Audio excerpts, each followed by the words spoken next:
आदरणीय इंद्रजित देशमुख काकाजी की ज्यांचं आपल्या समूहावर कालिगडी समूहावर प्रचंड प्रेम आहे, त्यांना यापूर्वी आपण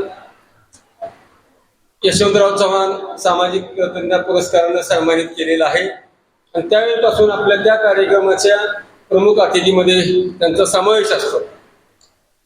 या कार्यक्रमाचं ज्यावेळेला मी त्यांना खोत साहेब निमंत्रण दिलं तेव्हा ते म्हणजे मी साहित्यिक कुठे आहे,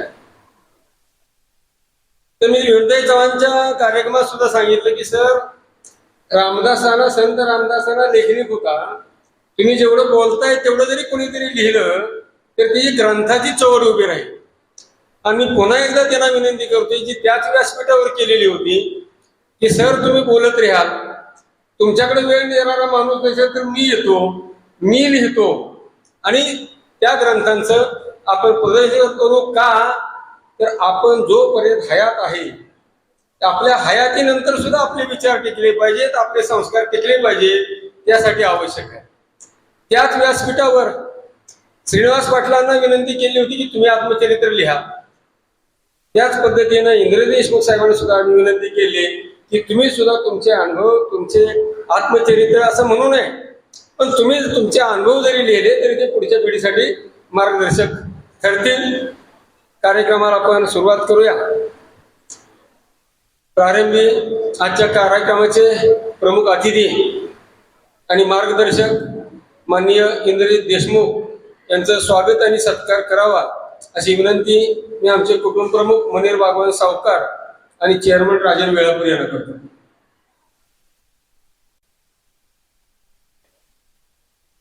म्हणून स्वतंत्र असा रसिक वर्ग असतो, चाहता वर्ग असतो. आमचे सन्मित्र वायदंडे वगैरे कंपनी नितीन चंदन सिमेंटसाठी खास या संमेलनात आलेली आहे. विकासराव, तुम्ही फोन करून आला, आता तुमचं नाव आमच्या यादीमध्ये आलेलं आहे, प्रत्येक कार्यक्रमाचं निमंत्रण आपल्याला मिळणार आहे.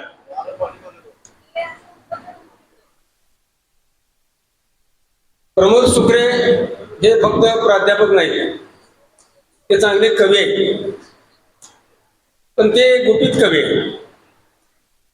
म्हणजे संयोजनाच्या आदल्या दिवशी मी बोलवून घेतलं की बाबा हा कार्यक्रम तुमच्याकडे आहे, तर तिने हळूच एक कागद काढला आणि मला कविता म्हणून दाखवली.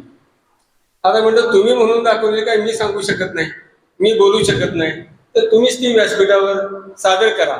कारण त्यांचा संदर्भ आहे या साहित्य संमेलनानिमित्त ही कविता त्यांनी केलेली आहे.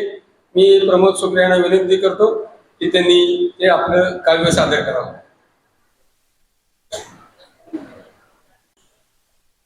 नमस्कार. आदरणीय व्यासपीठ, आमचे मार्गदर्शक सन्माननीय काकाजी, व्यासपीठावरचे उपस्थित कालिका देवी कुटुंब प्रमुख भगवान सर, चेअरमन साहेब, त्यांचे सर्व संचालक मंडळ, समोर उपस्थित असणारे ज्येष्ठ आणि श्रेष्ठ साहित्यिक आणि श्रोते हो, अधिक वेळ घेणार नाही, पण हे साहित्य संमेलन आज कराडच्या नगरीमध्ये होत असताना एक कविता माझ्यासारख्या एका छोट्या कवीच्या मनामध्ये आली आणि ती शब्दबद्ध करण्याचा प्रयत्न केला आणि या साहित्य संमेलनाच्या निमित्तानं ती तुमच्या समोर ठेवताना मला मनस्वी झाली. प्रीती संगमावर आज शब्दांचा गजर घुमतोय. प्रीती संगमावर आज शब्दांचा गजर घुमतोय आणि वेणुताईंच्या नावानं पुन्हा कराडचा इतिहास उजवतोय. प्रीती संगमावर आज शब्दांचा गजर घुमतोय, वेणुताईंच्या नावानं पुन्हा कराडचा इतिहास उजवतोय.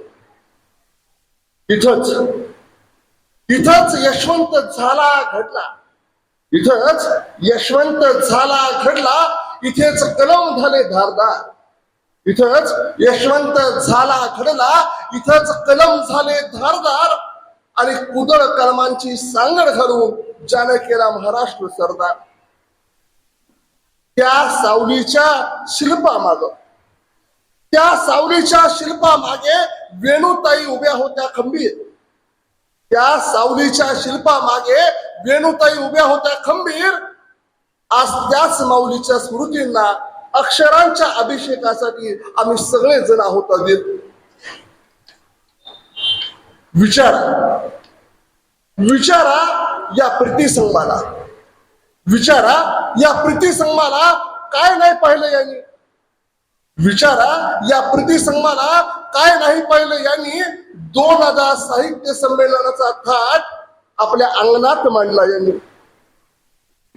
नाट्य संमेलनाचा पडदाही इथं सरकला, नाट्य संमेलनाचा पडदाही इथं सरकला. बालकुमारांच्या बोबड्या बोलांना संधी अहो कराडच्या रक्तातच भिनले बर का कार्यक्रम घेण्याची वेगळी धुंदी. आज कृष्णामाईच्या मंदिरात, आज कृष्णामाईच्या मंदिरात सरस्वती पुन्हा अवतरली. आज कृष्णामाईच्या मंदिरात सरस्वती पुन्हा अवतरली आणि कालिका देवीच्या ओटीतून अक्षरांची आरती उतरली. आज कृष्णामाईच्या मंदिरात सरस्वती पुन्हा अवतरली, कालिका देवीच्या ओटीतून अक्षरांची आरती उतरली आणि पतसंस्थेच्या खात्यात नुसते भगवान साहेब, पतसंस्थेच्या खात्यात नुसते आकडेच नाहीत दिलेले, पतसंस्थेच्या खात्यात नुसते आकडेच नाहीत दिलेले. इथे जपलाय संस्कृतीचा ठेवा, शब्दांवर व्याज आहे चढलेले. पतसंस्थेच्या खात्यात नुसते आकडेच नाहीत दिलेले, इथे जपलाय संस्कृतीचा ठेवा, शब्दांवर व्याज आहे चढलेले. लेखणीचे व्रत घेणाऱ्यांनो, लेखणीचे व्रत घेणाऱ्यांनो, कवितेची कास धरणाऱ्यांनो, लेखणीचे व्रत घेणाऱ्यांनो, कवितेची कास धरणाऱ्यांनो, या वाळूच्या कृष्णेच्या वाळूत नवे आज स्वप्ने पडूया. या कृष्णेच्या वाळूत नवी स्वप्न आज पेरूया आणि वेणुताईच्या त्यागाला शब्दांची समर्पणा वाहूया. कराड हे फक्त गाव नाही, कराड हे फक्त गाव नाही, ही तर साहित्याची राजधानी आहे जुनी. कराड हे फक्त गाव नाही, ही तर साहित्याची राजधानी आहे जुनी. आणि म्हणूनच सांगतोय कालिका देवीच्या वतीनं कराडचा नाद करायचा नाही कुणी, कराडचा नाद करायचा नाही कुणी. धन्यवाद. सुक्रे, आम्ही तुमचाही नाद करत नाही, कराडचा नाद कोण करणार? संमेलन एवढे माहीत नाहीयेत, परंतु विनायकरावांनी सुचवलं की संमेलनामध्ये काही ठराव होणं आवश्यक असतं. त्यांनी काही मार्गदर्शन केलं आणि या संमेलनाच्या वतीनं काही ठराव आपण केलेले आहेत. त्याचं फक्त वाचन सुधीर एकांडेंनी करावं अशी मी त्यांना विनंती करतो.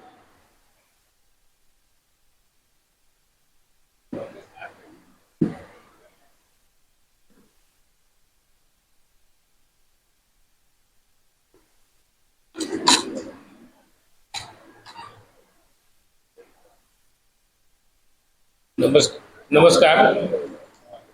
कालिका देवी नागरी सहकारी पतसंस्था मर्यादित कराड आयोजित स्वर्गीय सौ वेणुताई चव्हाण मराठी साहित्य संमेलन पहिलं आज आपलं संपन्न होतंय.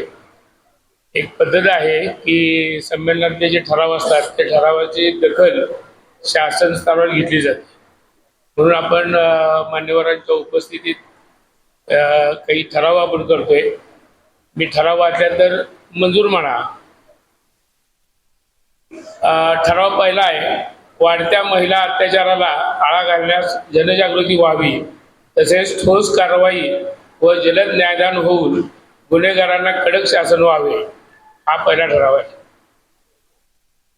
ठराव नंबर 2, सीमा भागातील मराठी भाषिकांच्या भावनेचा व बहुमताचा आदर करून राज्य शासनाने केंद्र सरकारकडे व सर्वोच्च न्यायालयात पाठपुरावा करून सीमा भागातील मराठी बांधवांना न्याय हक्क मिळवून द्यावा. तिसरा ठराव आहे, राज्य शासनाकडून साहित्यिकांना देण्यात येणाऱ्या पुरस्कारांमध्ये संख्यात्मक वाढ व्हावी व पुरस्काराच्या मानधनामध्ये भरीव वाढ शासनाने करावी. चौथा ठराव आहे, सह्याद्रीच्या कृषीतील प्रकल्प पीडित जनता व शेतकरी यांना त्यांच्या न्याय हक्कापासून वंचित ठेवणारे चुकीचे वन कायद्यांचे पुनर्मूल्यांकन करावे असे 4 ठराव आहेत आपले. आणि हे ठराव संमेलन झाल्यानंतर राज्य शासनाला संमेलनाच्या लेटरवरच अध्यक्षांच्या आणि संयोजकांच्या सहीनं शासनाकडे पाठवले जाते. मंजूर आहेत हे सगळे.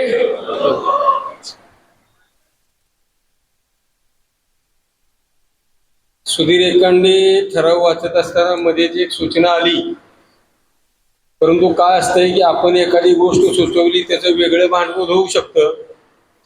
कराडचा जो नवा पूल होतोय, मध्ये असं माझ्या कानावर आलं की त्याला यशवंतराव चव्हाणांचं नाव द्यावं अशी काही लोकांची इच्छा आहे. पण ठराव न घेता आपण शासनाला सुचवू शकू की विनुताई चव्हाणांचं जन्मशताब्दी वर्ष झालेलं आहे, त्यांचं नाव देण्याचा जर विचार करता आला तर करावा, हेही आपण कळवू. धन्यवाद.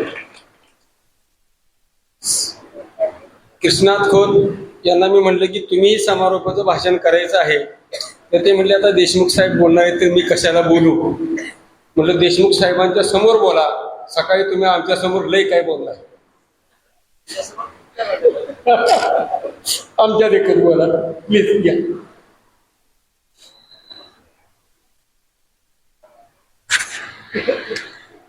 आपल्याला नितीनला ऐकायचं आहे आणि परत देशमुख साहेबांना ऐकायचं आहे. आवाज येतोय? हा, मला वाटतं मी सकाळी माझ्या मनातले काही मुद्दे मी मांडलेले आहेत. या मुद्दे मांडल्यानंतर अनेक लोक मला भेटलीत. ते म्हणाले माझ्याच, ते प्रत्येक व्यक्तीतला म्हणत होता की माझ्याच मनातलं तुम्ही बोलला.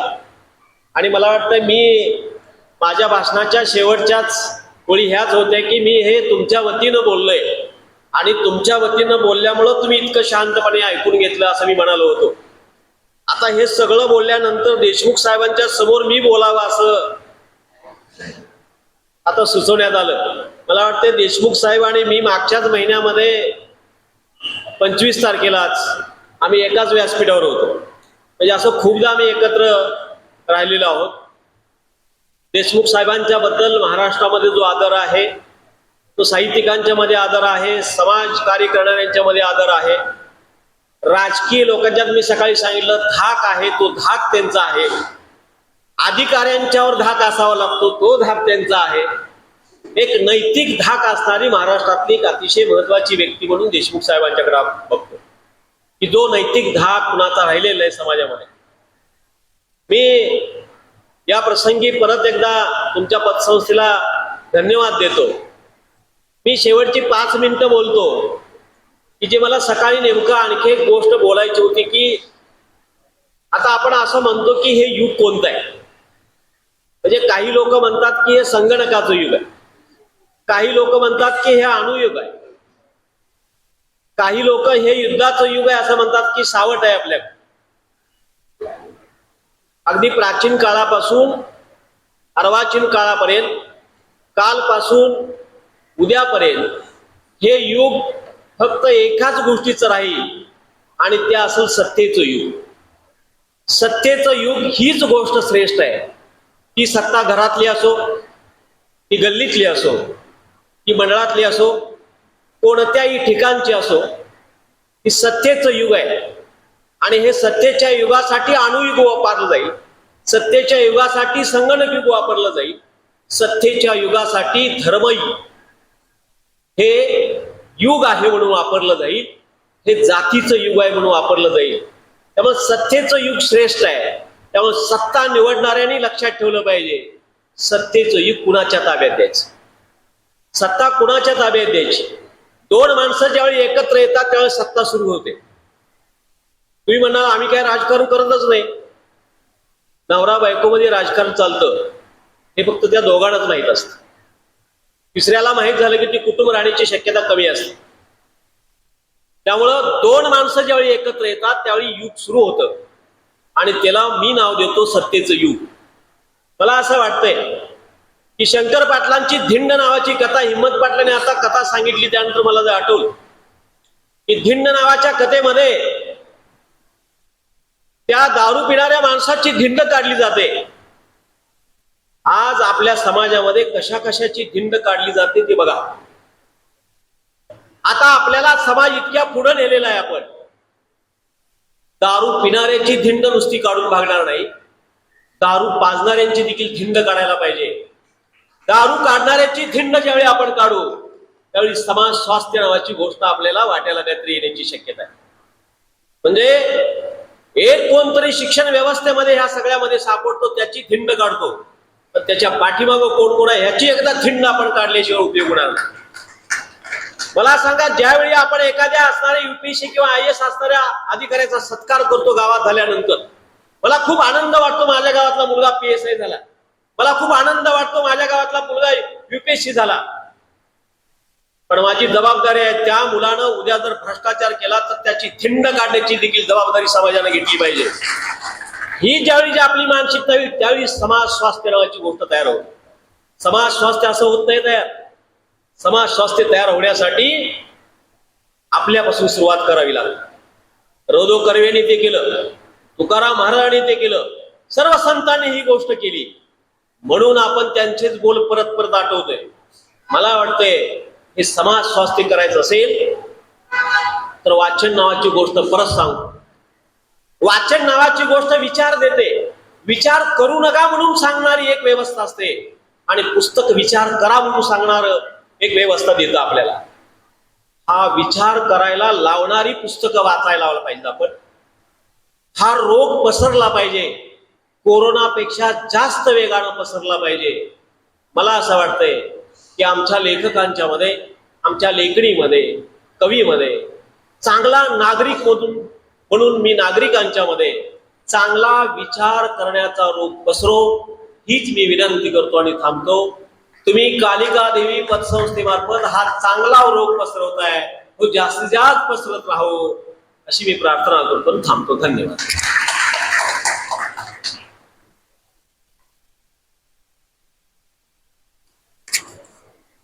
साहेबांनी जे थोडासा उल्लेख केला की ज्या वेळेला आपण एखाद्याचा सत्कार करतो त्यावेळेला जर त्यानं भ्रष्टाचार केला तर त्याची धिंड काढण्याची तयारी आपण ठेवली पाहिजे. देशमुख साहेबांच्या बरोबर माझा खूप काळ कराडमध्ये गेलेला आहे आणि एक पत्रकार या नात्याने मी पंचायत समितीच्या सभांना हजर असायचो. भीमराव दादा, अशोक थोरात यांच्यासारखे दिग्गज राजकारणी त्या सभागृहात असायचे आणि त्यावेळेला BDO साहेब होते. पण साहेबांच्या पुढे कसं बोलायचं, त्यांचा आवाज जोपर्यंत देशमुख साहेब होते तोपर्यंत कधीही सभागृहामध्ये वर चढला नाही. त्याचं कारण की देशमुख साहेबांनी जी नैतिकता जपलेली होती, आता सरकारी अधिकारी म्हणल्यानंतर तो भ्रष्टच असतो ही व्याख्या आज समाजामध्ये म्हणजे अगदी सरळ झालेली. माझ्या मुलानं DSP का व्हावं, तर त्याला चांगले पैसे मिळतील हा माझा सुद्धा हेतू असतो. आणि अगदी जे मोजके अधिकारी आहेत त्यामध्ये देशमुख साहेबांचा समावेश होतो. खोत साहेबांनी संदर्भ दिल्यामुळं त्या बाबतीत मी बोललो. काकाजींना विनंती आहे की आपण समारोपाचं मार्गदर्शन करा.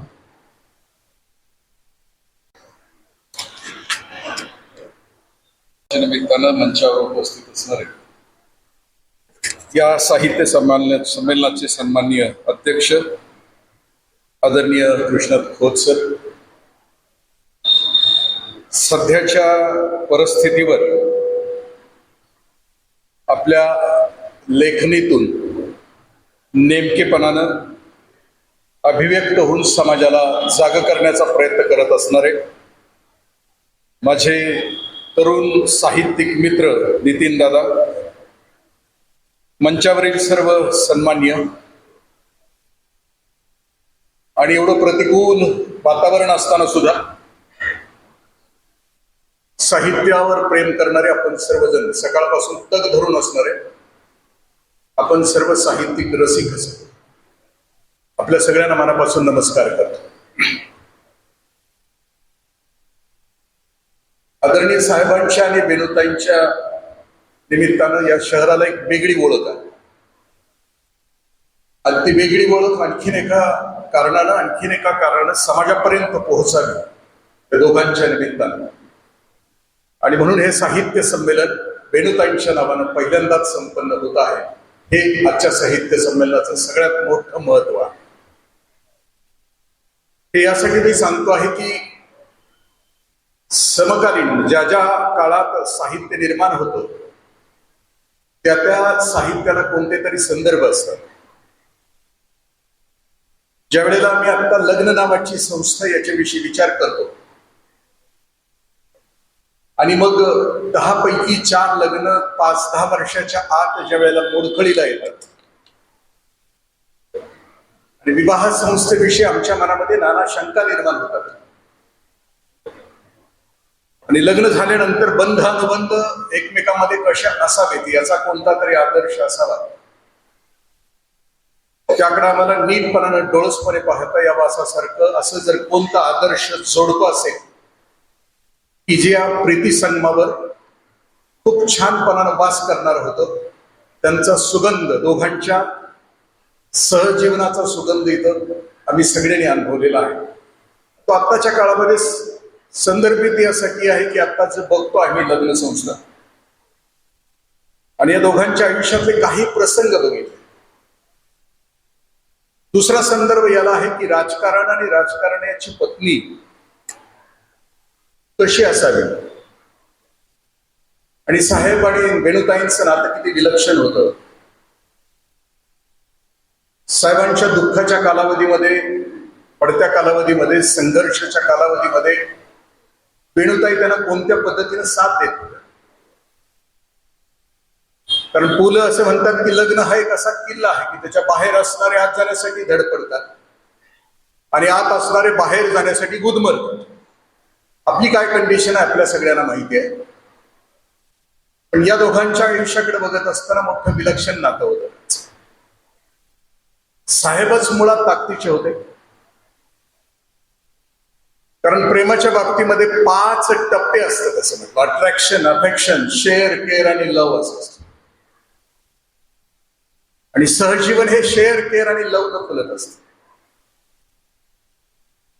आपण ज्या व्यक्तीवर प्रेम करतो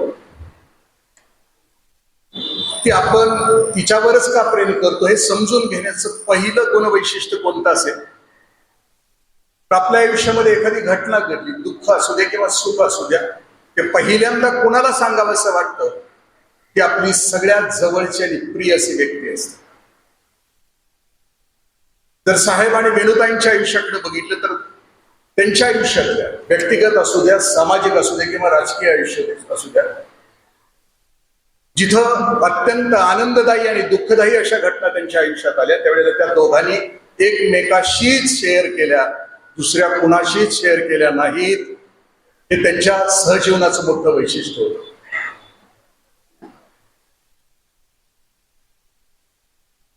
असं म्हटलं जातं की आपण 7 पावलं चालतो आणि आयुष्यभराचं नातं आपलं दृढ होतं पती पत्नीच्या नात्यामध्ये. नात्यामध्ये वैशिष्ट्य कोणतं असतं? पती पत्नीच्या नात्यामध्ये काही जोडपी असतात ती मेड फॉर हिमसेल्फ असतात, ती त्याच्यासाठी जगते. काही मेड फॉर हरसेल्फ असतात, तो तिच्यासाठी जगतो. काही मेड फॉर इच अदर असतात आणि काही मॅड फॉर इच अदर असतात. संध्याकाळी घरी गेल्यानंतर आपण चर्चा करा की आपण कोणत्या प्रकारामध्ये आहोत. मी मॅड फॉर इच अदर यासाठी म्हटलं की साहेबांचं जे प्रेम होतं ते मॅड फॉर इच अदर. त्याचं कारणच असं होतं की मोठ्या लोकांची स्वप्न असतात ना, त्यातला जो ध्यास असतो जोडप्यांच्या मधला तो असा असतो की तुझा श्वास तो माझा श्वास, तुझं जगणं ते माझं जगणं, तुझं पाऊल ते माझं पाऊल, ते असतं या नात्यामध्ये असतं. म्हणजे भारतीय स्वातंत्र्याचा तो जो काळ होता त्या कालावधीमध्ये वेणुताई सातत्यानं आजारी पडायची, 4-4 तास बेशुद्ध असायचे. साहेब बाहेर असायचे, कधी तुरुंगात कधी बाहेर, कधी स्वातंत्र्य सैनिकांच्या सोबत नवीन तयारीमध्ये असायचे आणि त्यावेळेला आजारी पडायचे. त्यावेळेस साहेबांचे आणि दोघांचे संवाद आहेत. साहेबांचे मित्र आहेत राम जोशी म्हणून, खूप जिवलग मित्र आहेत. राम जोशींनी वेणुताई गेल्यानंतर साहेबांच्या उद्ध्वस्त मनाची अवस्था त्याचं सुद्धा खूप सुंदर चित्रण केलं. त्यावेळेला साहेब भेटायचे, त्यावेळेला वेणुताई आणि दोघांच्या मध्ये चर्चा व्हायची की मी नाही जात आता, पुढच्या मोहिमेवर मी नाही जात, तू अशी आजारी आहेस, मी तुला सोडून जाऊ कसं? म्हणजे देशाच्या कामासाठी बाहेर जाण्याच्या ऐवजी तुझं माझं नातं मोठं विलक्षण आहे, मी तुझ्याजवळ थांबतो कारण तुला माझी गरज आहे. त्यावेळेला वेणुताई त्यांना असं म्हणायचे की साहेब तुम्ही जावा, मला काही होत नाही. तुम्ही परत आला ना की तुम्ही मोहिमेमध्ये ज्या चर्चा केल्यात, आंदोलनासाठी ज्या गोष्टी केल्यात, त्या गोष्टीहून माझ्याशी चर्चा करा, मी तुमच्या सोबतच आहे, याचा मी पुनःप्रत्ययाचा अनुभव मी तुमच्या सोबत घेईन. चर्चा दोघांची अशा पद्धतीची होती. नैतिकतेचं अधिष्ठान साहेबांचं जे ताकदीचं होतं, साहेब संरक्षण मंत्री म्हणून गेले आणि संबंध देशाला त्यांनी हाक दिली की पैशाची, धनाची आवश्यकता, लोक पैसे पाठवत होते. त्यावेळेला महाराष्ट्रातली एक खूप ताकदीची अभिनेत्री सुलोचना, त्यांच्या घरामध्ये एक घटना घडली आणि त्यांच्याकडे सोनं होतं काही, ते सोनं त्यांना द्यायचं होतं. म्हणून ते सोन्यासाठी साहेबांना त्यांनी पत्र लिहिले की साहेब माझ्याकडे काही सोनं, आणि त्यांना निरोप पाठवला सुलोचनाना की महाराष्ट्रामध्ये येणं होणार नाही, युद्धाची दगदग आहे,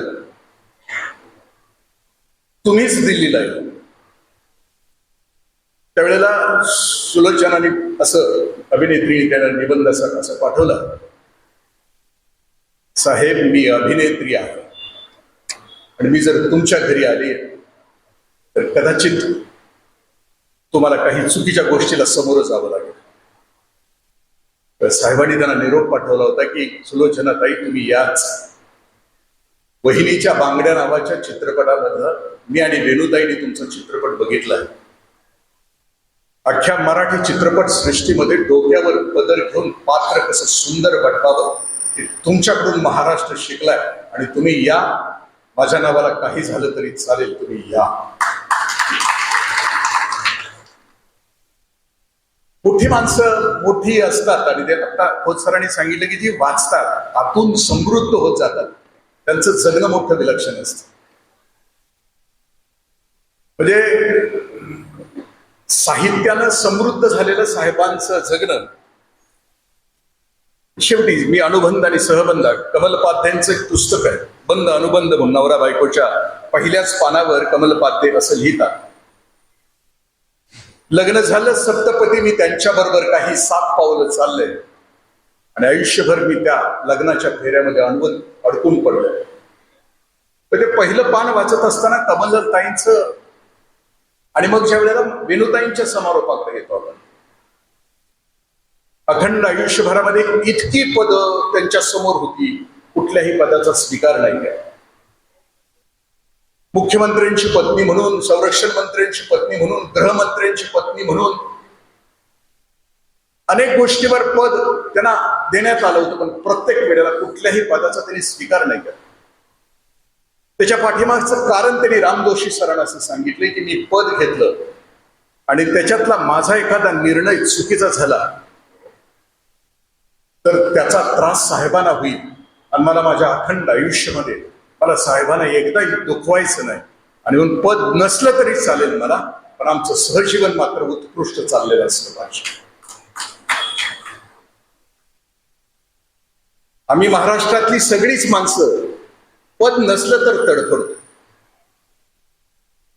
4 हाना पण देशमुख म्हणा, याच्यासाठी सगळ्यांची ओढाताण सुरू असते. लग्नाला जरी गेलं, ह्याचं नाव नाही पुकारलं, माझी ग्रामपंचायत सदस्य, तर तडफड होतीच.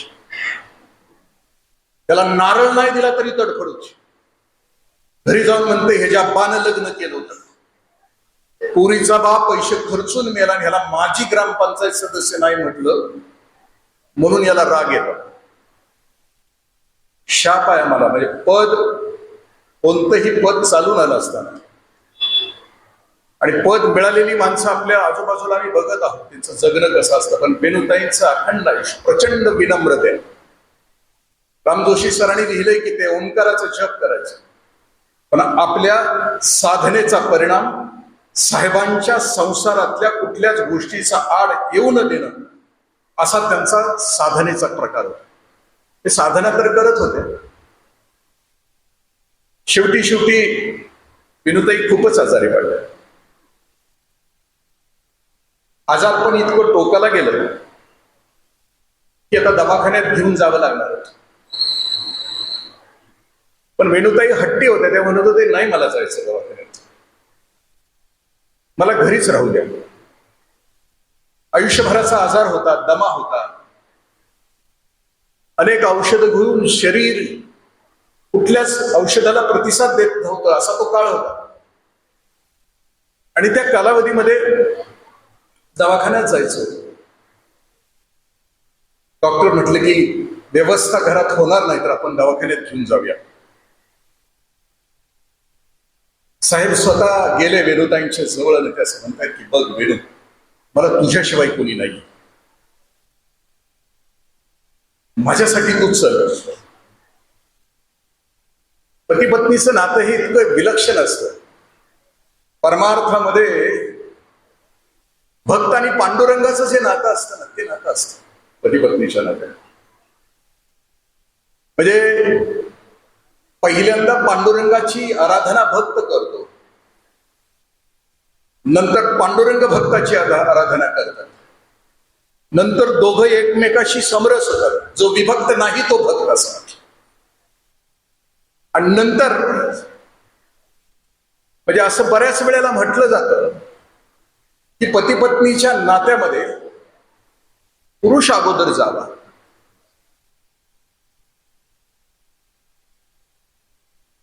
कारण स्त्री पाठीमागे राहिली तर ती घरामध्ये राहू शकते. पण पुरुष जर एकटा राहिला पाठीमागं तर तो खूप उद्ध्वस्त, खूप एकाकी होतो. म्हणजे राम जोशी सरांनी वेणुताई गेल्यानंतर 1 वर्षाचा जो कालावधी आहे, किंबहुना वर्षानंतर जोशी गायक आपले कोण, भीमसेन जोशींचा कार्यक्रम ज्या दिवशी संपला, वर्षश्राद्धाचा कार्यक्रम होता वेणुताईंचा. संपल्यानंतरच दोघांचं जे बोलणं आहे ते मी नंतर बोलतो. आपण आलो होतो की त्या दोघांच्या सहजीवनावर साहेब गेले आणि वेणुताईंना असं म्हणतात की वेणू चल, माझ्यासाठी चल. ते म्हटले ठीक आहे. ते तयार होत आहेत, बाहेर येत आहेत. साहेब बसलेत बाहेर. ते एवढंच म्हणताय की जायचंय आता, मी तुमच्या म्हणण्याप्रमाणे आता तयार झाले, आपल्याला दवाखान्यात जायचंय. आणि 5 मिनिटं डोकं तुमच्या मांडीवर टेकायचं. ठीक आहे. वेणुताईंनी 5 मिनिटं साहेबांच्या मांडीवर डोकं टेकलं. श्वासांची घरघर वाढली. साहेबांचा आवाज त्या श्वासामध्ये मिसळून ते हाक देत होते, वेणू वेणू वेणू. आणि वेणुताईंची तार तुटली आणि साहेबांचं वेणू नावाचा शेवटचा शब्द तुटला. हे जाणंही मांडीवर. 1 वर्षभरापेक्षा जास्त साहेब नाही तग धरू शकले. तर मी मगाशी म्हटलं की राम जोशी सरांना ते असं म्हणतायत, सर साहेब असं म्हणतायत, सत्ता तर तोपर्यंत गेली तीच, पद गेलेलंच होतं. पदाच्या विषयी कविता त्यांनी वापरलेली आहे साहेबांनी. उपपंतप्रधान असताना औरंगाबादला आले होते साहेब, आणि सुभेदारी रेस्ट हाऊसवर त्यांना भेटायला 500 गाड्या आल्या. आणि पुन्हा ज्या वेळेला खाजगी कार्यक्रमासाठी पद नसताना ज्या वेळेला गेले होते संभाजीनगरला, त्यावेळेला भेटायला कुणी आलं नव्हतं. खूप कमी लोक आली, जवळचीच तेवढी लोक आली. त्यावेळेला साहेबांनी त्या प्रसंगाचं वर्णन करताना एका भाषणामध्ये ते असं म्हणतायत, सोनं पांघरून एरंड्या विकायला बसलो, गिराईक हटता हटणार. म्हणजे साहेबांची रसिकता एका कवीच्या वाक्यातून ते व्यक्त. सोनं पांघरून एरंड्या विकायला बसलो, गिराईक हटता हटणार. आणि गोधडी पांघरून सोनं विकायला बसलो, गिराईक येता येईना. म्हणजे पद असलं, अख्खा समाज, माणूस नावाची जात, खोत सरांनी सांगितलं ना, सत्तेसाठी हवा. सत्ता हेच मानवी जीवनाचं अंतिम सत्य आहे. की तो ऍडलर सुद्धा म्हणतो की सत्ता म्हणजे दुसऱ्याला टाचेखाली दाबणं म्हणजे सत्ता. साहेबांच्या राजकारणाविषयी सुरेश द्वादशीवार सर एका लेखामध्ये असं म्हणतात की साहेब राजकारण करत होते आणि राजकारणाचा उपयोग शेवटच्या माणसाच्या विकासासाठी करत होते. पण ज्या टप्प्यात साहेबांचं पद गेलं, ज्या टप्प्यात साहेब आले, तिथून सत्ताकारण सुरू झालं. आणि राजकारण ज्या वेळेला सत्ताकारणामध्ये बदलतं, त्यावेळेला त्याच्यामध्ये नीतिमत्ता राहत नाही. तिथं फक्त विजय कोणाचा हेच फक्त राहत असत. मग तिथं साम दाम दंड भेद या गोष्टींनी सत्ता प्राप्त केली जाते. आणि साहेबांना त्यांच्या स्वभावाला ते जमण्यासारखं नव्हतं. पण साहेबांच्या उत्तर कालावधीमध्ये त्यांच्याच आयुष्यामध्ये राजकारण संपलं होतं आणि सत्ताकरण सुरू झालं होतं. कारण राजकारणाविषयी शेरी नावाचा कवी असं म्हणतो की युद्ध हे रक्तरंजित राजकारण आहे आणि राजकारण हे रक्तविरहित युद्ध आहे. आपण भोगतो आहोत युद्धाचे परिणाम. गेल्या 3000 वर्षामध्ये 21,000 युद्ध झाले. 21,000. दर 7 महिन्याला 6 महिन्याला एक युद्ध झालं. आणि ज्या वेळेला शांततेचा काळ होता त्यावेळेला पुन्हा नवीन युद्धाची तयारी होती. आज ही तशीच आहे. खोत सरांनी आजच्या साहित्याच्या समारोपामध्ये जो उल्लेख केला तो सत्तेविषयी केला. त्यांनी उल्लेख केला की घरातली सत्ता कोणाकडे असावी, दारातली कोणाकडे असावी, की आणखीन कोणती असावी. आणि ती सत्ता निवडत असताना नेमकेपणानं का निवडा असं आजच्या साहित्य संमेलनाच्या अध्यक्षांनी सांगितलं. ती सत्ता निवडत असताना साहेबांच्या बरोबरची जी माणसं मतदान करत होती त्या ताकदीचे मतदार ज्या वेळेला तयार होतील त्यावेळेला सत्ता नेहमी त्यांच्या हातामध्ये जाईल. कोपर म्हणजे कराड तालुक्यातल्या एका गावातून साहेबांची गाडी निघाली. कुणीतरी साहेबांच्या गाडीवर दगड मारला. गाडीतले कार्यकर्ते जे साहेबांच्या सोबत होते ते साहेबांना म्हटले की साहेब पाठीमागं जाऊन केस करूया, जिरवूया. साहेब त्या कार्यकर्त्याला असं म्हणते, त्याची जर जिरवत बसलो तर मला दिल्ली गाठायची आहे.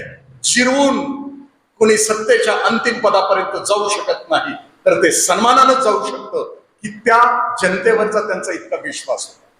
म्हणजे चिमुरडे दगड मारणारी माणसं त्यांच्या कालावधीवर होती.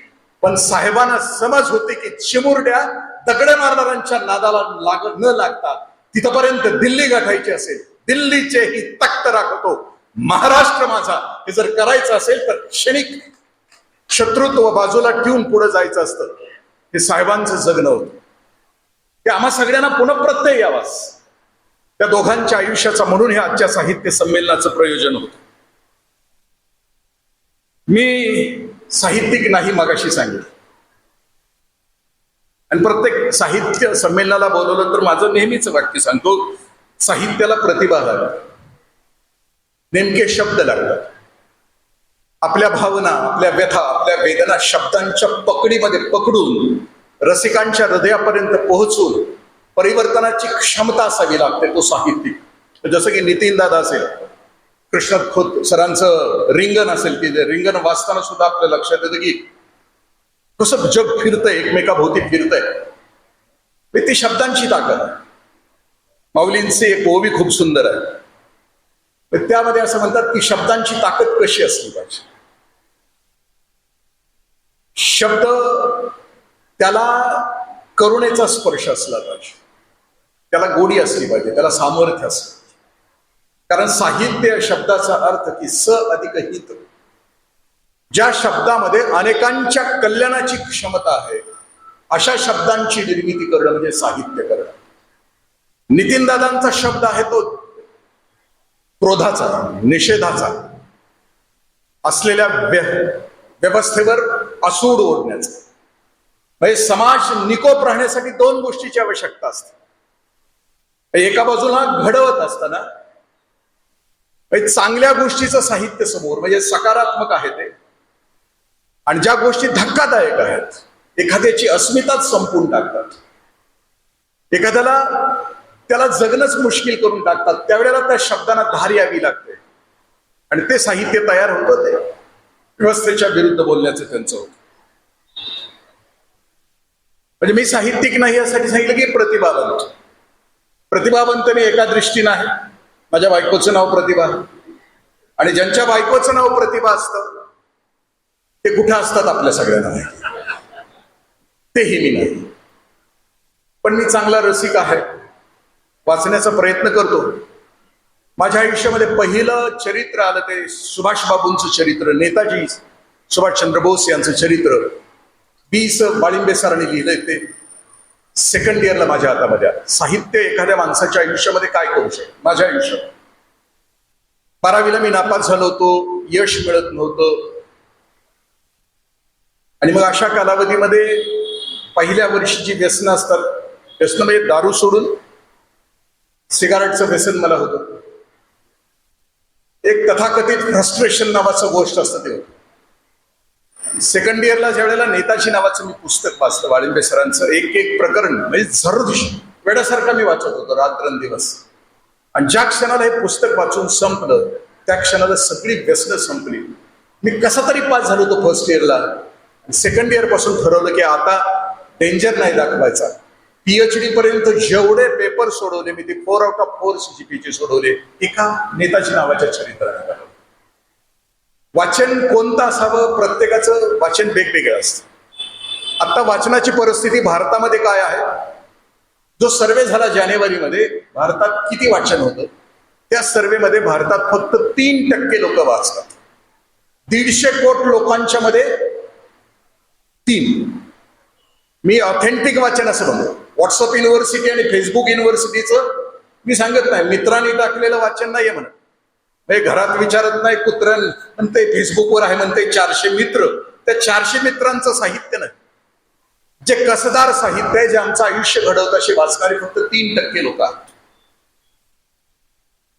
शिक्षणाच्या बाबतीमध्ये एका लेखामध्ये मी असं वाचलं की त्याच शाळांच्या मध्ये गर्दी आहे की जिथं अब्सेंट राहून दिलं जातं, जिथं मोकळेपणा आहे, जिथं कडक शिस्तीनं शिकवलं जातं तिथं विद्यार्थ्यांची गर्दी कमी आहे असं लेखामध्ये लिहिलं. मग आता वाचन संस्कृती, खोत सरांचं मगाचं म्हणणं होतं की कोरोना सारखं वाचनाची चळवळ पुढं पुढं रेटता आली पाहिजे. ही गोष्ट खरी आहे.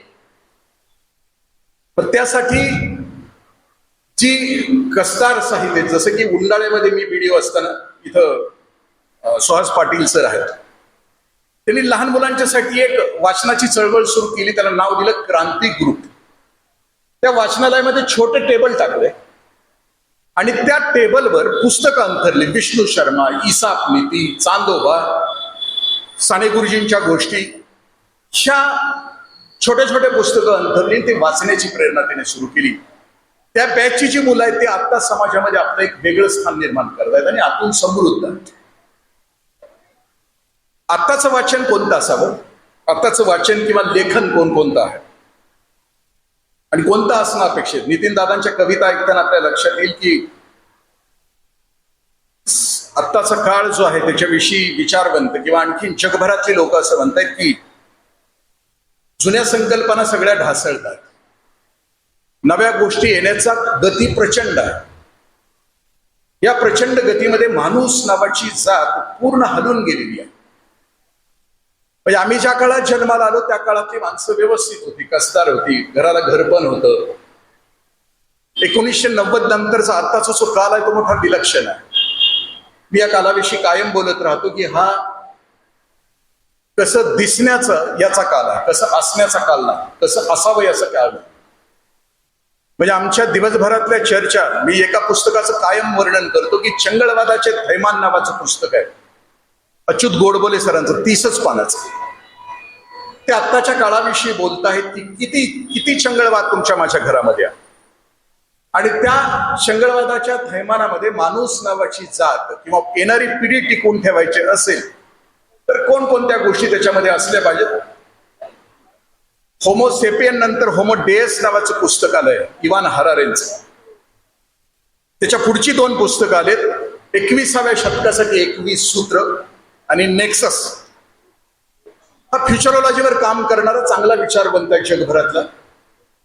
त्यांना आतापर्यंत माणूस नावाची जात इथपर्यंत आली, इथून पुढे ती कशी असेल आणि येणारी पिढी कशी असतील, मोठी विलक्षण. कारण 2030 नंतरची येणारी जी पिढी आहे ती तग धरून आपलं आयुष्य उभी असं वाटत असेल तर इवान हरारे असं म्हणतो की त्या पिढीमध्ये 5 सी आपल्याला पेराव्या लागतील आणि त्या 5 सीच साहित्य आम्हाला सगळ्यांना मिळून निर्माण करावं लागेल. कारण या चंगळवादाच्या थैमानामध्ये व्यक्तिमत्व निकोप राहण्यासाठी इमोशनल कोशंटचा जो भाग आहे, भावनिक विश्व जे आहे तुमच्या माझ्या घरातलं, लेकरांचं, येणाऱ्या पिढीचं, ते मोठं विलक्षण आहे, विचित्र आहे. ते हिंसेनं आणि घृणेनं बरबटलेलं आहे. ते कसं बरबटलेलं आहे, त्यांचं इमोशनल कोशंट कसं संपलेलं आहे, त्याच्याविषयी जगभरामध्ये काम कोणतं चालू आहे. मग हिम्मत दादानी काही टीव्ही सिरियल्सचं वर्णन केलं. तशी एक सिरियल इंग्लंडमध्ये तयार झाली आणि ती सिरियल बघण्याचं आव्हान इंग्लंडच्या पंतप्रधानांनी इंग्लंडच्या सगळ्या जनतेला, पालकांना आणि सगळ्यांना एकत्र बसवून केलं. ती सिरियल कोणती आहे? तिचं नाव आहे द ॲडोलसन्स नावाची सिरियल. साहित्य मी या गोष्टीसाठी म्हणतोय की जे हित निर्माण करतो, माणसाच्या जगण्याची उंची वाढवतो. माणूस 2 कारणासाठी एकत्र जमतो, स्टँडर्ड ऑफ लिव्हिंग साठी आणि स्टँडर्ड ऑफ लाईफ साठी.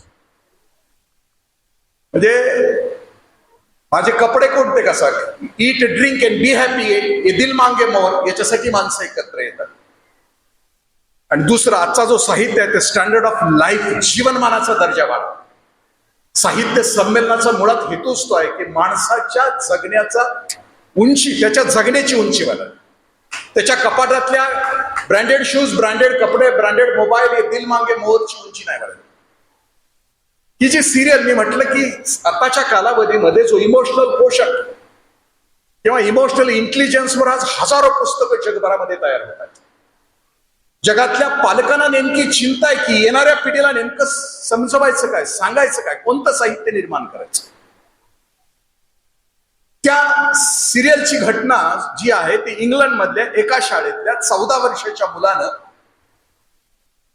आपल्याच वर्गातल्या एका मुलीचा खून केला.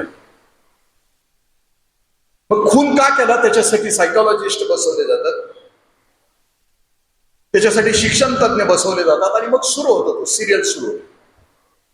इंग्लंडमध्ये मध्यमवर्गीयांच्या घरामध्ये मूल 9 वर्षाचं झालं की त्याला एक सेपरेट रूम दिली जाते आणि त्या रूम मध्ये हा मुलगा 2 स्क्रीनच्या समोर आहे. एक मोबाईलचा स्क्रीन आहे आणि एक लॅपटॉपचा स्क्रीन आहे. या मुलाचं स्क्रीन टायमिंग त्या सिरियल मध्ये दाखवले की 9 ते 11 तास ते स्क्रीनच्या समोर. आपल्या देशातल्या मुलांचं स्क्रीनचं टायमिंग 13 ते 17 तास. 58% तरुणाईचं स्क्रीनचं टायमिंग 13 ते 17 तास. झोपण्याचं टायमिंग 2 तास आणि कॉन्सन्ट्रेशनचा पिरियड 20 सेकंदाचा आहे. रेफरन्स माध्यम कल्लोळ नीलांबरी जोशी, की तिनं सर्वेनं दाखवून दिले की या देशातल्या मुलांचं स्क्रीन टायमिंग, की ज्या मुलांना सगळ्यात जास्त वेळ भारतातल्या कोणत्या गोष्टीमध्ये जातो तर वेब सिरीज मध्ये जातो. आणि वेब सिरीज मध्ये सगळ्यात जास्त कोणत्या गोष्टी दाखवल्या जातात तर हिंसा, घृणा आणि व्हल्गॅरिटी, सेक्स अँड व्हल्गॅरिटी दाखवतात. आणि त्याचा परिणाम मग तिथं जे घडलंय त्या रूमला, त्या सिरियल मध्ये डेमॉन्स रूम असं नाव दिलं. राक्षसाची खोली. म्हणजे आईबाप जरी त्या खोलीत आले तरी मुलं त्या आईवडिलांच्या अंगावर जातात. आणि मग त्या सिरियलचा शेवट असा होतोय की मुलं स्क्रीनच्या समोरून बाजूला हटवायचे असतील तर त्यांना उपाय कोणता?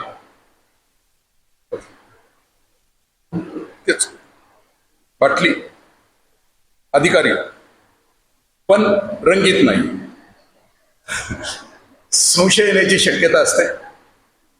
वेळ पण संध्याकाळची आहे, कारण संध्याकाळची माणसाची प्रवृत्ती कळून येते. पाऊले चालती पंढरीची वाट, तर पाऊले चालती गुत्त्याची वाट. जहा 4 यार मिले इकडे ती. आणि मग 3ऱ्या टप्प्यामध्ये ती गोष्ट त्याच्यामध्ये सांगितली आहे. हिंसा, घृणा, द्वेष, मत्सर हे आपल्या सोबत आणि आपल्या आजूबाजूच्या परिसरामध्ये हे जास्तपणानं होतंय का तपासू आपण. त्याच्याविषयी कोणते सकारात्मक उपाय करता येतील त्याच्याविषयी बघू. घडायला पाहिजे. ही जी नितीनदादा करतायत, वास्तवतेची कृष्णदादा करतायत, देण्याची कृती, समाज सदृढ होण्यासाठी आणखीन देण्यासारखी कोणती कृती करता येईल का? सकारात्मक कृती अशा कोणत्या करता येतील का? साहित्यामध्ये आणता येतील का? मी यासाठी बोलतोय की आता आमची बालसंस्कार शिबिर संपली महाराष्ट्रभरात. पुण्याच्या बालसंस्कार शिबिरामध्ये तिथल्या स्वयंसेवकांना मी असं सांगितलं की बाळांशी बोला की तुमच्या वडिलांच्या विषयीचं मत काय. कारण आई वडील कन्फ्युज आहेत की मुलाला भविष्यामध्ये करायचं आहे तर नोटा छापायचं मशीन करायचं आहे, पॅकेज, प्रेस्टीज आणि प्रॉपर्टीसाठी मुलांना तयार करायचं. अशा करिअर ओरिएंटेड आई वडिलांच्या बद्दल त्या मुलांचं मत काय. तर तिथल्या स्वयंसेवकांनी तिथं गेल्यानंतर धक्कादायक गोष्ट सांगितली की एक मुलगा आपल्या वडिलांच्या विषयी आमच्या स्वयंसेवकाला असं सांगतो की माझे वडील मला पट्ट्यानं मारतात, मी पट्टा दडवून ठेवला तर दुसऱ्या दिवशी नवीन पट्टा माझ्या वडिलांना, मला पट्ट्याची खूप भीती वाटते. दुसरा मुलगा सांगत होता की मी अभ्यास करावा करत नाही म्हणून माझे वडील मला गॅलरीत रात्री 1-1 वाजेपर्यंत उभे करतात. बाप पिढी आम्ही कन्फ्युज आहोत का? कारण बाप पिढीनं पुढच्या पिढीला सुखी करण्यासाठी जगायचं असतं. आम्ही जी निर्मिती करणार आहोत आमच्या आयुष्यामध्ये, कारण या आत्ताच्या काळाचं वर्णन असं केलं की दुर्दैवानं पुढच्या पिढीला देखणेपणानं जगता यावं अशा गोष्टी आम्ही आजूबाजूला करतच नाही. कार्लाईलचं एक वाक्य तो सांगतो आहे. कार्लाईल असं म्हणतो आहे, का नाही येत होत दर्जेदार ताकदीची म्हणजे माणसं तयार, का नाही होत. भीमराव पानसाळेंनी म्हटलेली ती गझल, वाचलेली पाहिलेली ती मानसे गेली कुठे. आमच्या लहानपणी आम्ही ज्यांना बघितलं, मी 11वीला सायन्स कॉलेज करायला होतो आणि आमच्या सिनियर लोकांनी देसाई साहेब सिनियर लोकांनी साहेबांना आणि वेणुताईंना बोलवलं. बाहेरच्या मंचावर कार्यक्रम होता. साहेब बोलल्यानंतर खालून मुलं ओरडली की वेणुताईंनी बोला. साहेब चटकन उठले, माईकवर आले आणि ते एवढंच म्हटले की लग्न झाल्यानंतर आमच्या दोघांचा करार झालाय की उमऱ्याच्या आत तिनं बोलायचं आणि उमऱ्याच्या बाहेर मी बोलायचं. वाचलेली पाहिलेली माणसे गेली. एवढ्या ताकदीची माणसं मग आम्ही आमच्या लेकरांना सांगणार काय कोणतं जग. कारण कार्लाईल असं म्हणतो, खुजा माणसांच्या सावल्या ज्या वेळेला क्षितिजापर्यंत पोहोचतात त्यावेळेला समजून चालायचं की माणूस नावाची जात संपणार आहे. सर्व कुणाच्या सावल्या क्षितिजापर्यंत पोहोचतात आणि मग त्याच्यात आपल्या पुढच्या लेकरांना एक सोनेरी जग आपल्याला द्यायचं की ज्याच्यामध्ये हिंसा नाही, घृणा नाही, द्वेष, ज्याच्यामध्ये एक चांगलं जग आपल्या लेकरांच्यासाठी आपल्याला द्यायचं की जे साहेबांना अपेक्षित होतं, जे वेणुताईंना अपेक्षित होतं. साहित्यातले 2च प्रसंग सांगतो की म्हणजे इमोशनल कोशंट फक्त साहित्यामध्ये आलेले संदर्भ आहेत. जनावरांचा सुद्धा इमोशनल कोशंट ताकदीचा आहे, खूप मोठा. अलीकडची एक कादंबरी आहे, तिचं नाव आहे नदिष्ठ. त्याचे लेखक आहेत मनोज बोरगावकर. त्यामध्ये मनोज बोरगावकर गोदावरी नदीच्या काठाला त्यांचा जन्म झाला. 35 वर्ष त्या घाटावर पोहायला जात आहेत आणि त्या घाटाच्या आजूबाजूला जे प्रसंग घडत आहेत ते या कादंबरीमध्ये 27 भाषांच्या मध्ये ही कादंबरी अनुवादित झाली. त्याच्यात एक प्रसंग लिहिलाय. मी ज्या इमोशनल कोशंट विषयी बोलतो ते घाटाच्या बाजूला एक चिंचेचं झाड आहे. त्या चिंचेच्या झाडावर वानरांच्या टोळ्या येतात. त्या टोळ्या त्या चिंचेच्या झाडावर चढतात आणि दंगा करायला सुरुवात करतात. दंगा केला की त्याच्या फांद्या खाली पडतात. फांद्या खाली पडल्या की ते खाली पडलेल्या फांद्या आणि फुलं खाण्यासाठी हरणाचा तांडा येतो, चितळ येतात, हारड येतात आणि वानरांनी खाली पडलेला पाला आणि फुलं ते खातात. एक दिवशी घटना अशी घडली की त्या वानरांच्यात काय झालं होतं माहित नाही. त्यांच्यात भांडणं झाली होती. पाला खाली पडला होता, फांद्या खाली पडल्या होत्या. म्हणून त्यातला एक उपल्या खाली आला आणि त्या उपल्यानं त्या पाडसाला, एका त्या हरणीच्या पाडसाला उचललं, तो चिंचेच्या झाडावर घेऊन गेला, त्याच्या पोटामध्ये हात घालून ते पाडस फाडलं. त्या पाडसाच्या रक्ताच्या चिळकांड्या सगळ्या झाडावर पसरल्या आणि मग खालील एकच वाक्य लिहितो आहे कादंबरीकार, आजपर्यंत पुन्हा ते झाड कधीच बहरलं नाही. त्या झाडाला सुद्धा सहन झालं नाही की माझ्या अंगा खांद्यावर रक्ताच्या चिळकांड्या व्हाव्यात. हे झाडाला कळतं आम्ही माणूस नावाची जात आहोत, आम्ही कोणतं जग तयार करायला पाहिजे, ते जगाची कोणती अपेक्षा. द लास्ट पांढरांचंच सांगतो, कारण शब्द नाही, कोणत्याच गोष्टी त्यांच्याकडे नाहीत, पण त्यांना समज आहे, गहिरी समज आहे. आम्ही इथपर्यंत विकसित झालो, सगळ्या गोष्टी आमच्याकडे आहेत. जसं बहिणाबाई म्हणतात की सगळ्यांना घरटं प्रिय असतं, तुम्हाला आमचं तुमचं माझं घरटं प्रिय आहे. सुगरणीचं घरटं बघितलं तर हजारो वर्षापासून ते तसंच आहे. हजारो वर्षापूर्वीचं सुगरणीचं घरटं काढलं आणि त्याचं इंजिनिअरिंग बघितलं ना आत्ताचं इंजिनिअरिंग बघितलं तर ते सारखंच आहे.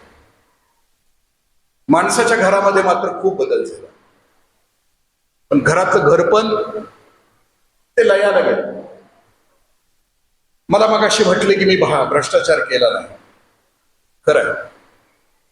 माझ्या वडिलांनी 72 एकर जमीन आणि लग्नातला 8,000 हुंडा 1945 साली कर्मवीर अण्णांच्या पदरात टाकला. त्यांच्या पोटी मी जन्माला आलो.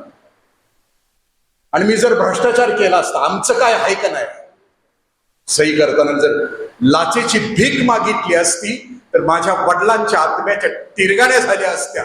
माझा बाप तसा होता, मला त्याची आबरू जतन करायची होती म्हणून मी लाच नाही. माझ्या आयुष्यामध्ये मोहाचे क्षण आले नाहीत असं नाही, कारण मी माणूस, पण मोहाच्या क्षणाला मी एकाच गोष्टीने विजय मिळवू शकलो, कारण मी त्यांच्या पोटी जन्माला आलो. साहित्यानं आमच्यामध्ये तितकी जाण निर्माण करावी की आपल्या पुढच्या पिढीला आपला वारसा सांगत असताना, चुकीची गोष्ट करत असताना त्याची मान खाली जाणार नाही. या ताकदीचं साहित्य आणि या ताकदीचा समाज पुढच्या पिढीसाठी आपल्याला सोडून जावा लागेल. वांडरानं सुद्धा करत. चितंबली सरांच्या त्या पुस्तकामध्ये त्या जंगलातल्या वांडरांना येत्या वर्षी दुष्काळ पडणार आहे याची चाहूल लागते. मग ही सगळी प्रौढ माकडं काय करतात की जंगलाची जी मधाची पोळी आहे ती मधाची पोळी बाजूला करतात, जंगलातला पाला, कसदार पाला, बिया एका बाजूला करतात, सगळं एकत्र करतात, त्याचे लाडू करतात, तहान भुकेचे लाडू करतात. जंगलात मोठ्या झाडाची डोली बघतात आणि त्या डोलीमध्ये ते तहान भुकेचे लाडू ठेवतात. आणि ठेवल्यानंतर सगळी तरुण, सगळी प्रौढ माकडं त्या पिलांना सांगतात की बाळांनो, दुष्काळ येणार आहे, तुमच्या तहानभुकेचे लाडू आम्ही या डोलीमध्ये ठेवलेत, तुम्ही ते खा आणि दुष्काळापासून पार व्हा. एवढं लेकरांनाही वांडरं सांगतात आणि निघून जातात, डोंगराच्या कड्यावर जातात आणि एकाच वेळेला सगळी प्रौढ माकडं आत्महत्या करतात, मरतात. तहानभुकेचे लाडू पुढच्या पिढीला ठेवून मरतात. आपण माणूस नावाची जात आहे, पुढच्या पिढीसाठी कोणती लाडू ठेवतात, कोणतं साहित्य? 5-10 वर्षानंतर फिरून तुमची माझी पुढची पिढी आम्हाला फिरून प्रश्न विचारेल, बाबा कोणतं जग दिलंस आमच्यासाठी, कोणता समाज दिलास? आमची लेकरं फिरून प्रश्न विचारतील त्यावेळी आमच्याकडे प्रश्नाची उत्तर असली पाहिजे, आणि ती उत्तरं दमदार आणि कसदार साहित्यातूनच आम्हाला मिळू शकतील. जे पुजारी आहेत साहित्याचे, ज्यांच्याकडे शब्दांचं सामर्थ्य आहे, तेच करू शकतात. सुरेश भट ज्या वेळेला मी वाचतो ना, त्यावेळेला टवका नेमका कसा काढायचा असतो माणसाच्या अंतःकरणाचा. ताठ कॉलरीचा ताठा वागणार आहे, वंचनाचं ज्याची त्याला खुपणार आहे. गटारात खुपसुनी पानास सूर्य शोधी ती जय, गगन गातयाशी मिंदे राहणार आहे. मठो मठी मंबाजीनी लाख करू द्या कीर्तने, विठू काय बेमानाना पावणार आहे. आत्ताच्या वर्णन करताना पुन्हा सुरेश भट असं म्हणतात की एकमेकाच्या सुखाशी करार केला त्यांनी, माझी जेव्हा अडचण झाली तेव्हा माझीच शिकार केली त्याने. शिकारी आजूबाजूला आहे, कधी शिकार करतील, कधी एकमेकाशी एकरूप होतील. मी राजकारणाविषयी बोलत नाही. चुकून संदर्भ तिकडे जात असेल तर तो योगायोग समजावा. हा वापरून गेला, तो ठोकरून गेला. जो जो मला भेटला तो वांधा करून गेला. इतकेच मला जाताना सरणावर कळले होते, मरणाने केली सुटका, जगण्याने छळले. राहिले रे अजून तुझे हे श्वास किती, जीवन आहे तुझी मिजासी. लय मिजासी जगायचं नाही. पुढच्या पिढीला एक समृद्ध वारसा ठेवून मग जायचं असतं. समारोपात लय बोलायचं नसतं.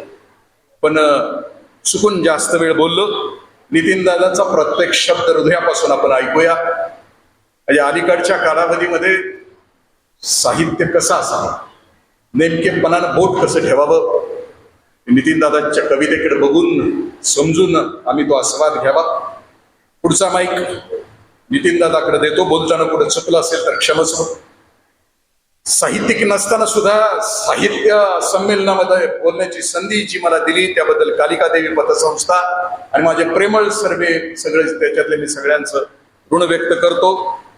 आणि दोघांनाही, साहेबांना आणि बेनुताईंना पुन्हा एकदा हृदयापासून आदरांजली वाहतो आणि तसं आमचं जीवन फुलावं अशी प्रार्थना करतो. धन्यवाद. जय हिंद, जय महाराष्ट्र. देशमुख साहेबांनी 2 संदर्भ दिले की युवा पिढी असो किंवा आता हे समोर बसलेले लोक असो, स्क्रीनवर जो काय त्यांचे डोळे आहेत, त्यांचा वेळ आहे, ते डोळे पुस्तकांच्या अक्षरावर वळवण्यासाठी काही प्रयत्न आपल्याला करता येतील का, हाही या संमेलनाचा आपला हेतू आहे. दुसरी गोष्ट त्यांनी वानरांची सांगितली की ज्यांनी पुढच्या पिढीसाठी भूक आणि कान लाडू तयार करून ठेवले आणि स्वतःचं जीवन संपवलं. आपणाला सुद्धा या संमेलनाच्या माध्यमातून जे काही हेतू साध्य करायचे आहे त्यातला एक हेतू हाच आहे की नवीन पिढीसाठी साहित्याचे आणि संस्काराचे, भुकेचे आणि तहानेचे लाडू जर आपण बांधू शकलो तर या साहित्य संमेलनासाठी थोडंसं यश आपण मिळवू शकलो असं आपण म्हणू. सत्र आपण कंटिन्यू करतोय. पुढचं जे सत्र आहे त्याच्यापूर्वी या सत्राचं आणि दिवसाभराच्या कार्यक्रमाचं आभाराचं काम मी डॉक्टर मोहरे यांना सांगतोय. कृपया आपण निर्देश करावा. साहित्य सोनियाची आखाणी, उघडवी देशीयेची या क्षोणी, विवेक वल्लीची लावणी, हो देई सैन. अर्थात या माझ्या मराठी भाषेच्या भूमीत साहित्य म्हणजे उपमा, अलंकार इत्यादी सोन्याच्या खाणी जागोजागी निघू दे आणि सर्वत्र आत्म अनात्म विवेकरूपी वेलींचे लागवण होऊ दे. या ज्ञानेश्वरीतील 12व्या अध्यायातील 12वी ओवीचा संदर्भ धरून श्री कालिका देवी नागरी सहकारी पतसंस्था आयोजित स्वर्गीय सौ वेणुताई चव्हाण स्मृती मराठी साहित्य संमेलनाच्या सत्र 1 ते 6च्या कार्यक्रमाची सांगता आभार प्रदर्शनाने करतोय. सन 2023 मध्ये रिंगाण कादंबरीसाठी मराठीतील साहित्य अकादमी पुरस्कार प्राप्त झालेले श्री कृष्णात खोत यांनी आम्ही दिलेल्या आमंत्रणाचा स्वीकार करून आमच्या आजच्या या साहित्य संमेलनाचे स्वागताध्यक्षपद भूषवले, त्याबद्दल त्यांचे आभार मानतो. पत्रकारितेतील संघर्षाबरोबर साहित्यिक कार्यकर्ता म्हणून ज्यांनी आंदोलने केली, सातत्याने राबवलेले उपक्रम, यामुळे ज्यांना अखिल भारतीय मराठी साहित्य संमेलनाचे कार्याध्यक्ष हे पद मिळाले असे ज्येष्ठ पत्रकार श्री विनोदजी कुलकर्णी यांचे शुभास्ते या साहित्य संमेलनाचे उद्घाटन त्यांनी केले, त्याबद्दल तिचे आभार मानतो. आमच्या श्री कालिका देवी पतसंस्थेमार्फत दरवर्षी यशवंतराव चव्हाण स्मृती पुरस्कार देण्यात येत असतो. त्याचे मानकरी काकाजी इंद्रजित देशमुख हे या समारोप सोहळ्यासाठी उपस्थित राहिले, त्याबद्दल त्यांचे आभार मानतो. कराड तालुका सहकारी पतसंस्था फेडरेशनचे अध्यक्ष माननीय श्री सुरेश रमदाडे साहेब आणि शाहूपुरी सातारा मराठी साहित्य परिषदेचे अध्यक्ष माननीय श्री नंदकुमार सावंत या ठिकाणी विशेष अतिथी म्हणून उपस्थित राहिले त्याबद्दल त्यांचे आभार मानतो. कथाकथनकार माननीय हिंमत पाटील, दत्तात्रय कळसकर, ज्येष्ठ कवी दंगलकार माननीय नितीन चंदन शिवे, गझलकार डॉक्टर सुनंदा शेळके, भेदिक मंडळातील सर्व शाहीर व कलाकार यांनी या समारंभात साहित्य रसिकांना मंत्रमुग्ध केले त्याबद्दल त्यांचे आभार मानले. नियोजन पत्रिकेप्रमाणे आपापल्या जबाबदाऱ्या पार पाडणारे संयोजन समिती सदस्य आज सकाळपासून संध्याकाळपर्यंत त्यांच्या भरघोस प्रतिसादामुळे या संमेलनास संगत आली अशा आपल्या सर्व साहित्यप्रेमीचे मी आभार मानतो. या उपक्रमासाठी पाठीशी खंबीरपणे उभे राहून आपले योगदान देणारे आमच्या पतसंस्थेचे सर्व संचालक, सभासद, ठेवीदार, खातेदार, हितचिंतक यांचे आभार मानतो. गेली 3-4 महिने हा उपक्रम यशस्वी करण्यासाठी अहोरात्र प्रयत्न करणारा आमच्या संस्थेचा कर्मचारी वर्ग तसेच उपस्थित असणारे सर्व पत्रकार, वार्ताहर यांचे आभार मानतो. आणि सर्वात शेवटी आजचा हा स्वर्गीय सौ वेणुताई चव्हाण मराठी साहित्य संमेलनाची संकल्पना ज्यांनी मांडली ते माझे सहकारी श्री मुनीर भागवान सावकार यांचे व आजचा हे साहित्य संमेलन यशस्वी करण्यासाठी प्रयत्नाची पराकाष्ठा करणारे श्री प्राध्यापक अशोक सर यांचे आभार मानतो. जय हिंद, जय महाराष्ट्र.